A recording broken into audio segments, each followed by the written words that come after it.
Bismillahirrahmanirrahim. Bismillahirrahmanirrahim.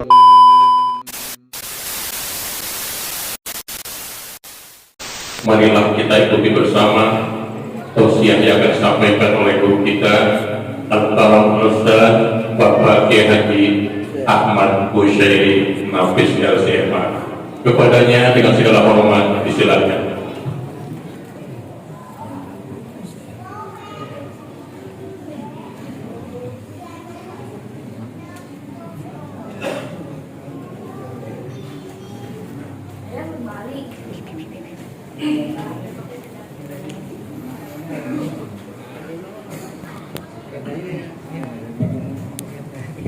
Assalamualaikum warahmatullahi wabarakatuh. Waalaikumsalam warahmatullahi wabarakatuh. Alhamdulillahi rabbil alamin wa bihi nasta'inu ala umuri dunya waddin. Assalatu wassalamu ala asyrafil anbiya'i wal mursalin sayyidina wa maulana Muhammadin wa ala alihi wa sahbihi ajma'in wa ba'd. Ma'asyiral muslimin wal muslimat, hadirin hadirat jamaah dimuliakan Allah. Wabil khusus para asatiz, para guru yang kita doakan mudah-mudahan senantiasa diberikan kesehatan sempurna oleh Allah Subhanahu wa taala. Amin. Dapat terus membimbing kita ke jalan yang diridhai oleh Allah Subhanahu wa taala. Amin. Ini partai tambahan. Partai intinya kalau dulu kita Kiai Haji Sofwan Nizam. Kalau partai inti biasanya kelas berat, ini partai tambahan kelas bulu. Mudah-mudahan bulu yang akan memberatkan timbangan kita di akhirat. Amin. Hadirin jamaah dimuliakan Allah. Dalam sebuah hadis diriwayatkan oleh Sayyidina Anas bin Malik radhiyallahu taala anhu warda,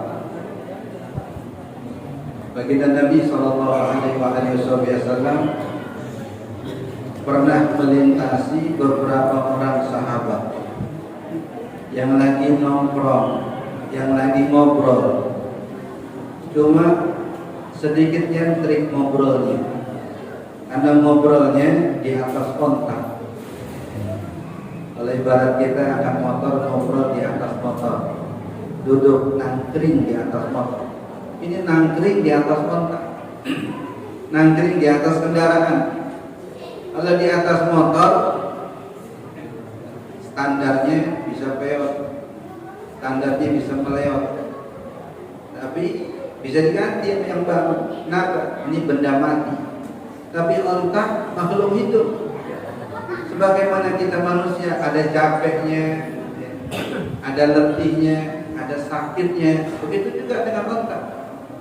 Ini ngobrol lama, malam tidur ke sono kemari, tapi di atas ontak.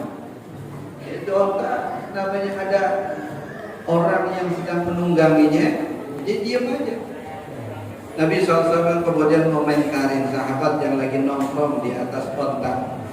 Kata Nabi SAW, irkabuha salimatan wa kuluha salimatan. Tunggangilah kendaraan kalian dengan cara yang baik, makanlah dagingnya juga dengan cara yang baik. Kenapa? Nabi gak sekedar menjelaskan, Nabi gak sekedar mengarahkan, tapi juga Nabi menyingkap suatu rahasia. Apa yang dikatakan oleh baginda Nabi SAW? Farubba markubatin khairun min raqibiha. Betapa banyak kendaraan yang lebih mulia di mata Allah daripada yang nunggangin. Padahal kendaraannya ontak, yang nunggangin manusia. Tapi karena manusianya aniaya, karena manusianya zalim, karena manusianya nggak punya peri kebinatangan, akhirnya Nabi sindir, Nabi nyatakan, farubba markubatin khairun min raqibiha. Betapa banyak tunggangan yang lebih mulia daripada yang nunggangin. Ini bukan berlaku mutlak kepada para sahabat. banyak kendaraan-kendaraan mewah yang nunggangin orang-orang yang kufur kepada Allah. Kendaraan rezeki dari Allah, tapi yang nunggangin nggak beriman kepada Allah. Itu juga peringatan bagi kita. Tapi poin yang kedua juga nggak kalah dahsyat dengan poin yang pertama. Kalau poin yang pertama Nabi katakan betapa banyak tunggangan yang lebih baik daripada yang nunggangin. Tapi yang kedua kata baginda Nabi, wa aktsaru dzikran minhu, dan lebih banyak zikirnya daripada yang nunggangin. Hewan yang ditunggangi lebih banyak zikirnya daripada yang nunggangin. Yang nunggangin asik ngobrol, yang nunggangin asik berbicara dengan kawan-kawannya. Sedangkan yang ditunggangin justru asik berzikir kepada Allah Subhanahu. Ini juga rahasia yang disingkap oleh baginda Nabi SAW. Sehingga ketika seseorang, apalagi seorang muslim sedang berinteraksi dengan sesuatu, dia menyadari bahwa sesuatu itu bukan omong kosong, bahwa sesuatu itu bukan perkara yang sia-sia Allah ciptakan.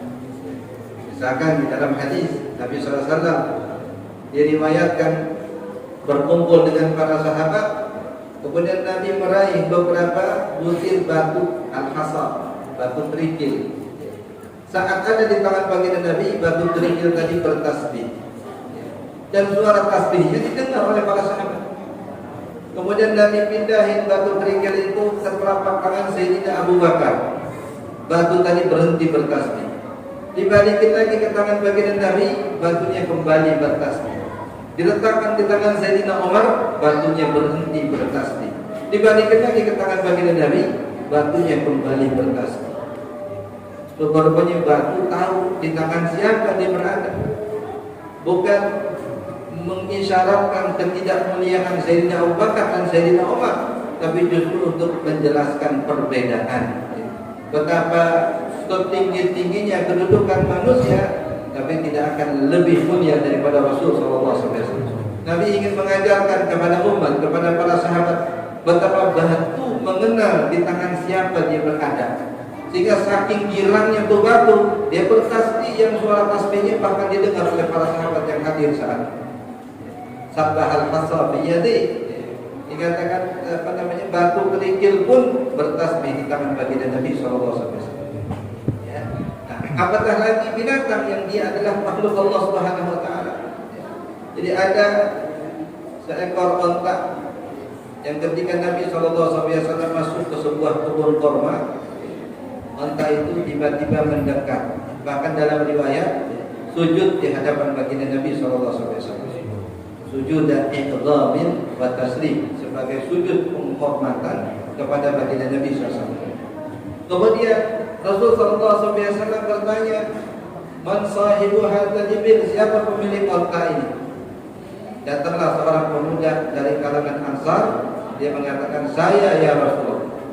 Kemudian Nabi katakan, innaha tasqu annaka tujibuhu wa tud'ibuhu, sesungguhnya sang onta ini mengadu kepadaku bahwa engkau membuat dia lapar, engkau memberi beban pekerjaan yang berat, dan engkau jarang memberi makan. Betul begitu? Betul ya Rasulullah. Kata Nabi SAW, dia tidak ingin engkau nanti diazab oleh Allah SWT di hari kiamat, karena tidak ada satu makhluk pun yang dizalimi oleh manusia, melainkan nanti dia akan menuntut di hadapan Allah SWT. Bahkan ini juga berlaku dengan para sahabat, yang notabene para sahabat Nabi manusia-manusia pilihan, tapi Nabi tidak segan-segan mengarahkan mereka, Nabi tidak segan-segan mengingatkan mereka. Hadis Sayyidina Abdullah bin Mas'ud radhiyallahu taala, kata beliau, kunna fi safarin, kami pernah dalam sebuah perjalanan bersama dengan Rasulullah SAW. Ketika tiba di satu tempat, kami beristirahat. Rasulullah pergi sejenak untuk keperluan beliau. Saat Nabi pergi, itu ada seekor burung, usfur, yang ketika itu ada dua anak yang masih kecil. Kemudian sahabat Islam ambil dua anak kecil burung tadi. Kemudian ketika Rasulullah datang, emaknya, induk daripada burung ini muter disebut dalam bahasa Arab disebut dengan ta'rif. Arras, kata ulama, aitara fawqahu, dia berkeliling atau berterbangan di atas kepala baginda Nabi SAW. Para sahabat sekedar melihat burung itu terbang, tapi dia nggak tahu apa yang terjadi dengan burung itu dengan Rasul SAW. Nabi katakan, man faja'a hadza biwaladeha. Ini burung ngadu bahwa dua anaknya kalian ambil. Kata Nabi SAW, man faja'a hadza biwaladeha. Siapa yang mengambil dua anak burung ini? Sahabat mengatakan, nahnu ya, kami semua ya Rasulullah. Walaupun yang ambil satu, ada yang jagain, ada yang ngasih tangga, ada yang pokoknya masing-masing ada peran. Mereka menjawab, nahnu ya Rasul, kami ya Rasulullah.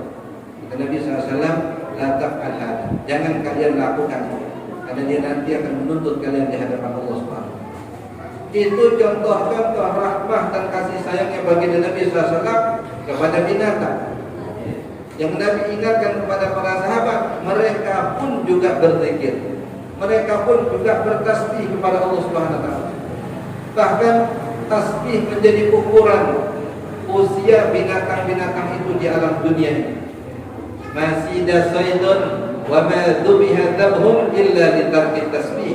Kata Sayyidina Abu Bakar radhiyallahu anhu, tidaklah ada burung atau tidaklah ada buruan yang tertangkap atau hewan yang disembelih melainkan lantaran meninggalkan tasbih kepada Allah, atau memang sudah habis jatah tasbihnya di dunia sehingga datang saat ajalnya. Kalau manusia ajalnya rezeki, kalau rezekinya udah habis berarti ajalnya udah nyampe. Kalau rezekinya belum habis ya berarti ajalnya belum nyampe. Atau kalau ajalnya nyampe maka Allah akan habiskan rezekinya. Walaupun mungkin beberapa saat sebelum meninggal dunia, kalau sudah ditentukan rezekinya datang juga. Dulu di kampung kita ada kusuran, ada orang ya menganut Islam kejawen, nggak pernah sembahyang. Jadi dia pengen bayaran kusuran paling mahal, sehingga orang lain belum digusur, dia belum digusur. Nah ternyata betul dapat bayaran paling mahal. Dulu tahun berapa? Tahun 2000 dapat 2 miliar. Dapat 2 miliar, pindah ke Jakarta. Sebulan meninggal. Nungguin dapat 2 miliar bertahun-tahun. Yang lain daripada pindah, udah dipager-pagerin, udah banyak rumput-rumput, udah banyak pohon-pohon alang-alang. Dia betah tuh tinggal di kawasan seperti berharap dapat bayaran tinggi. Setelah dapat miliaran, di 1 bulan meninggal. Karena memang untuk menggenapi umurnya di dunia, belum sampai ajalnya kecuali jatah rezekinya sudah dikasih oleh Allah Subhanahu wa taala. Adapun binatang ajalnya di dunia justru dengan tasbih. Sayyidina Abu Bakar radhiyallahu anhu pernah melihat seekor burung. Ini burung indah warnanya, juga indah suaranya. Kata Sayyidina Abu Bakar, ayuhat ta'ir gharridi, burung bernyanyilah sesuka hatimu, karena engkau tidak akan dihisap nanti di hari kiamat, sedangkan kami para manusia itu nanti akan dihisap di hari kiamat. Kalau burung terserah mau lompat-lompatan, mau nyanyi, nggak akan ada hisap nanti di hari kiamat, nggak ada kewajiban. Mereka cuma menghabiskan waktu bertasbih saja selama mereka hidup di alam dunia. Adapun nanti ketika ajal datang, jatah tasbih sudah habis, sudah selesai. Nanti dihidupkan kembali oleh Allah. Tapi kemudian Allah katakan kunu turaba, jadilah kalian semua debu. Akhirnya mereka semua jadi debu.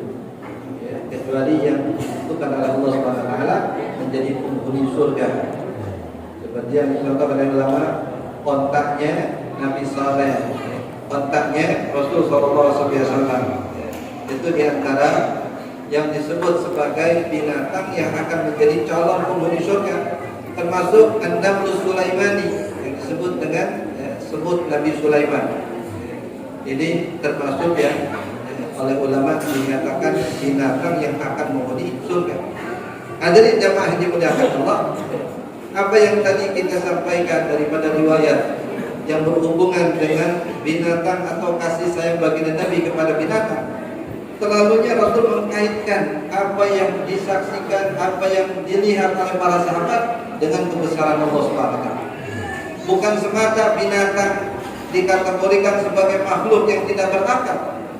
Memang demikian adanya, hanya manusia yang diberi akal oleh Allah Subhanahu wa taala, sedangkan binatang tidak diberi akal. Tapi bukan berarti mereka tidak diberi akal lalu kemudian tidak ada hubungan sama sekali dengan penciptanya. Pasti ada yang menciptakannya Allah, maka mereka Allah taskhir, Allah tundukkan untuk menghabiskan waktunya atau hidupnya di dunia dengan memperbanyak tasbih kepada Allah Subhanahu. Begitu juga dengan makhluk Allah yang lain.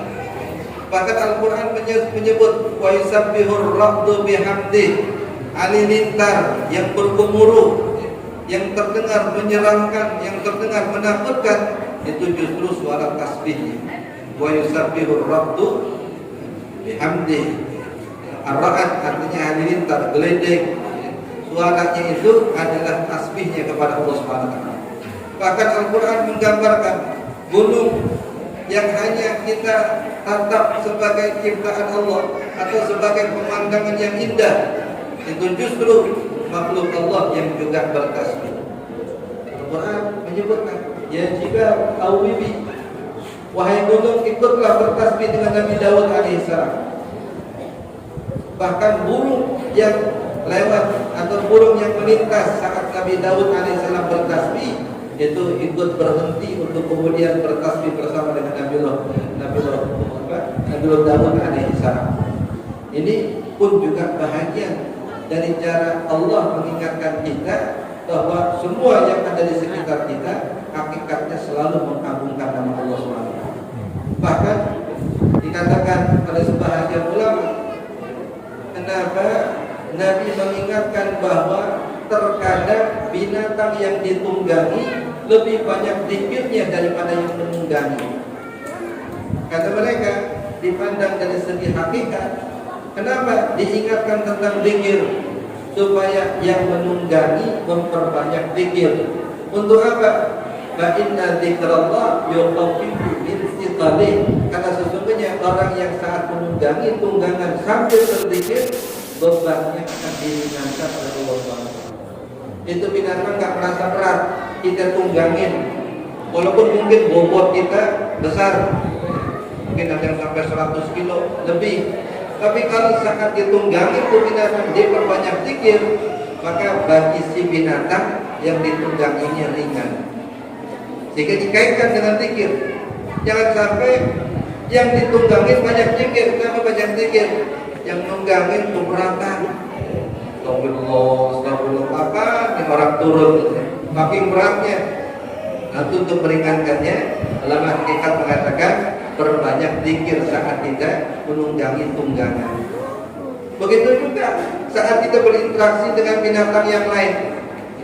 Jadi kalau kita punya piaraan burung, ikan dan seumpamanya, saat kita berinteraksi dengan binatang-binatang itu, jangan sampai nggak berzikir. Supaya itu burung, supaya itu ikan kagak meledek kita. Itu piara dua-dua kagak zikir, itu yang dipiara banyak zikir. Itu cara Nabi SAW mengingatkan kita.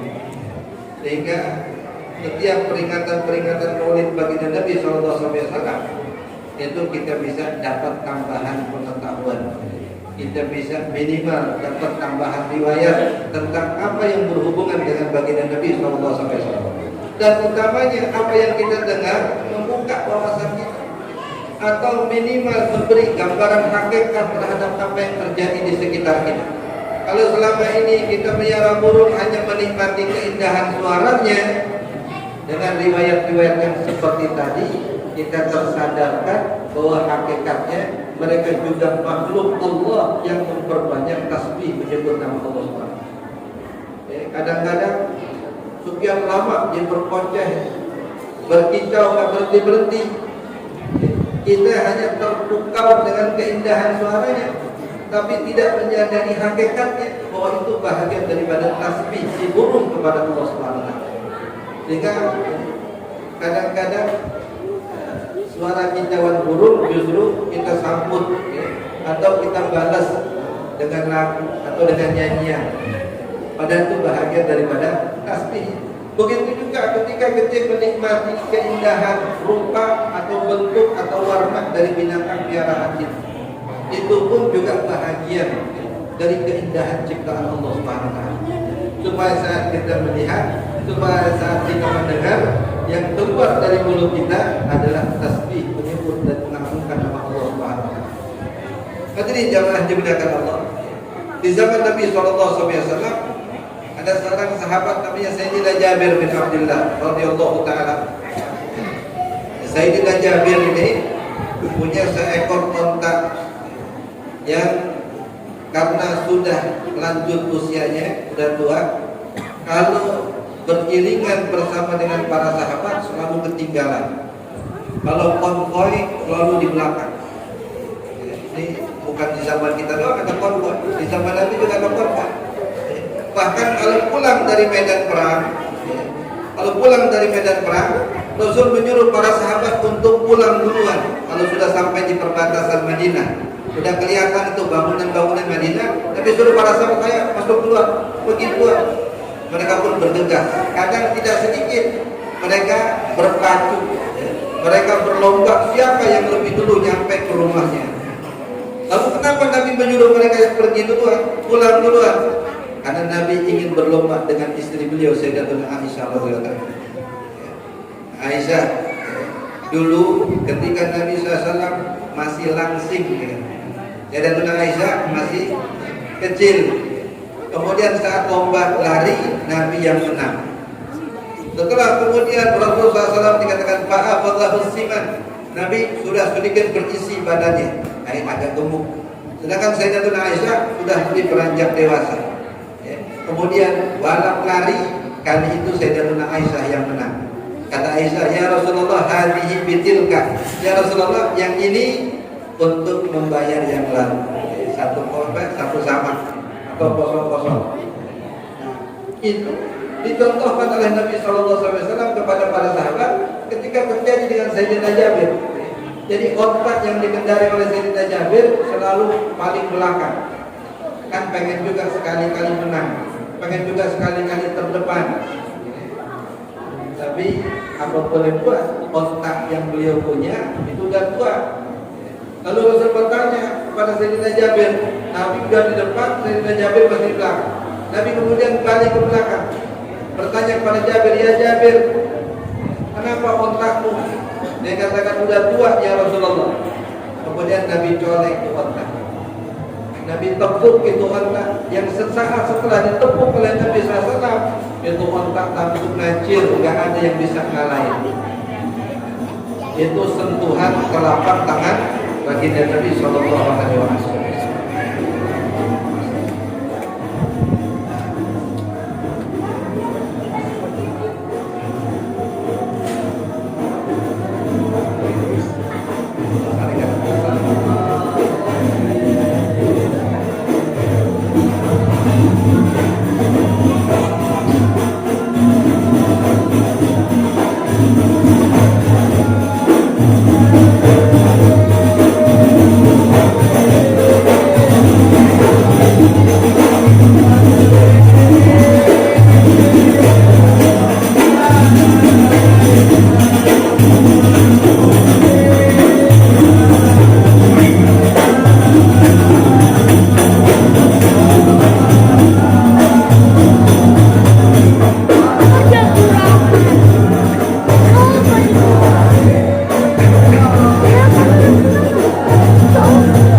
Hadirin jamaah dimuliakan Allah. Ini sekali lagi cara baginda Nabi SAW mengingatkan kepada kita betapa semua yang ada di sekitar kita hakikatnya punya hubungan khusus dengan Allah, tapi dengan cara mereka masing-masing.